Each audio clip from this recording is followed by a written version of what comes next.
Hi friends, very good morning. నాకు ఏమీ కాదు, నన్ను ఏమీ ఎవరు చేయరు. ఎందుకంటే నా అండ, నా కొండ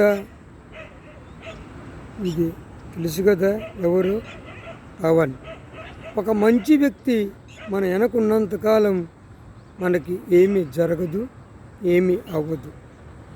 కథలోకి వెళ్తే, ఒక 15 సంవత్సరములు 10వ తరగతి చదివే ఒక విద్యార్థికి కథలు చెప్పాలన్న ఆసక్తి, కోరిక. కానీ పెద్దల్ని అడిగితే పిల్లవాడివి నీకేం తెలుసని కొట్టి పడేస్తున్నారు. మరి ఎలా నా కథల్ని నేను ఎలా చెప్పాలి?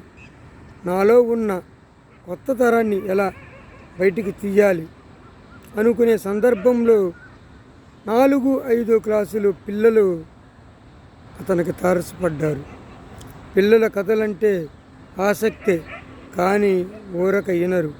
వాళ్ళకి కొన్ని చాక్లెట్లు కొనిపెట్టి కూర్చోబెట్టి కథలు చెప్పేవాడు. కొన్ని సందర్భాల్లో అయితే ఆ పిల్లల హోంవర్క్ను కూడా ఇతనే చేసి మరీ కథలు చెప్పడం ప్రారంభించేవాడు. ఆ రోజుల్లో మరి మధ్యాహ్నం విద్యార్థులకి సినిమా టికెట్ పావలా అయితే ఆ విద్యార్థులందరినీ తీసుకెళ్ళి తన డబ్బులతో సినిమా చూపించి కథలు చెప్పేవాడు. కథలంటే అతనికి పిచ్చి, వ్యామోహం, కోరిక, ఏదో సాధించాలన్న ఆసక్తి, ఆశయం. అతనే నేను. నాకు చిన్నప్పటి నుంచి ఏదో ఒకటి సాధించాలి, పుట్టినవాడు ఏదో ఒకటి సాధించి గిట్టాలి, మనం ఇక్కడ లేకపోయినా ఉండట్టు అనిపించాలి అనేది నా యొక్క భావన.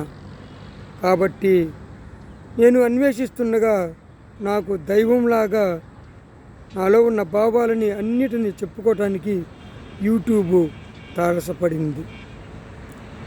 రేపు కొన్ని విషయాలు చెప్తాను. మరి వీడియో చూసిన వాళ్ళు లైక్ చేయండి, షేర్ చేయండి, సబ్స్క్రైబ్ చేసుకోండి. మరి గేమ్లో గోలు కొట్టాలి, గుడిలో గంట కొట్టాలి, మన వీడియోలన్నిటికీ లైక్ కొట్టాలి. బాయ్.